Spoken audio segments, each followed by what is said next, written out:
Hello and welcome to Reviews with Brian, and today I'm going to be talking about the brand new crime mystery film Death on the Nile. This film was directed by Kenneth Branagh, and he's done films like Belfast, Artemis Fowl, and the live-action Cinderella film. Real quick before we dive into my thoughts on this film, if you like movie reviews and Blu-ray hauls, you're in the right spot. Hit that subscribe button, give the video a like, and comment what did you think about this film, and have you seen Murder on the Orient Express, which was released a few years ago? Have you read the books on these?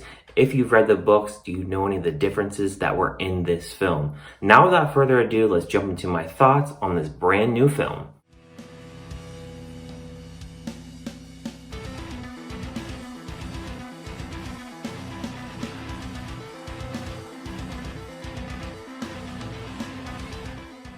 While on vacation on the Nile, Hercule Poirot must investigate the murder of a young heiress. The film stars Kenneth Branagh, Gal Gadot, Armie Hammer, Emma Mackey, Russell Brand, and many others in the film. So Death on the Nile is based on a book, and I do remember seeing Murder on the Orient Express years back, and honestly not really liking that film that much. I don't know, I just never really had a love for that film.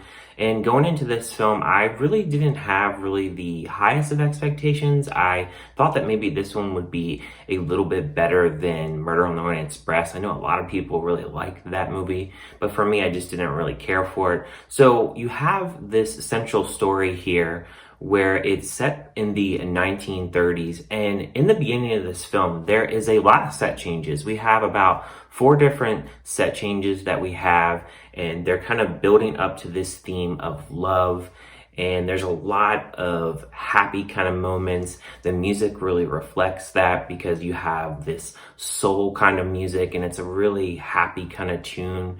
Later on in the film, you have definitely a set of change of the music and the tone as the music becomes a lot darker, but obviously it's a different kind of tone with this darker vibe after someone being murdered. So starting off with my positives of this film, I really think that the colors in this, they look really nice and they really pop on the film.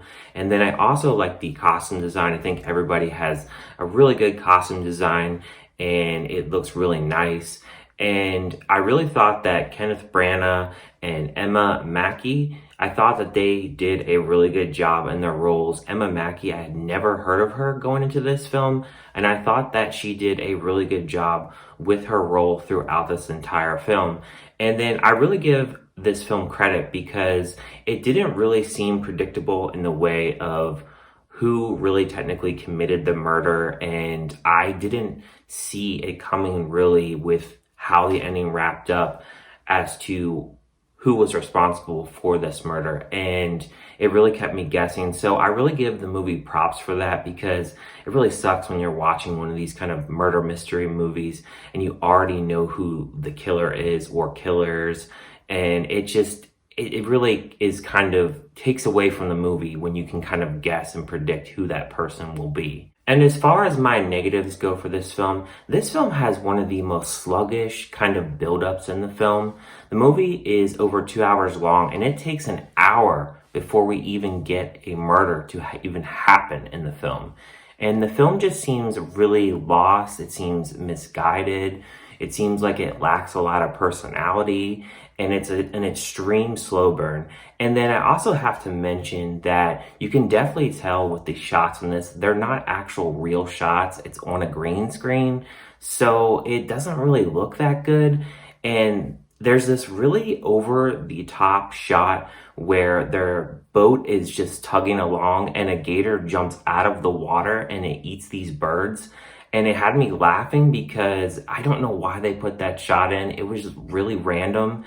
And just stuff like that in this film that really just had my eyes kind of rolling because I don't really know why they put that in the film. And then I also felt that the side characters, they weren't that interesting. I also felt that their accents, it made it difficult at times to understand the dialogue. It's not something that happens a lot in the film, but it just seems like on certain scenes, it was a little tough to figure out what they were saying through their accents.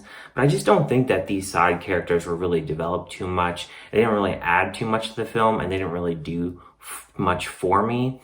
And then I also feel like the wrap up of the ending, it's sort of wrapped up, but at the same time, I feel it's a little anticlimactic for me.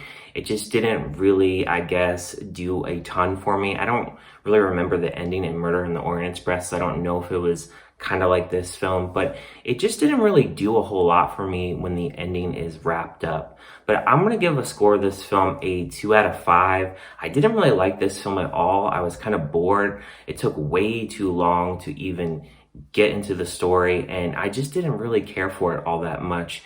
And it wouldn't be a rewatchable film for me because I just didn't really have much interest in wanting to revisit this film because it didn't do a whole lot for me. Thank you guys for watching this review, and I'll see you guys on my next one.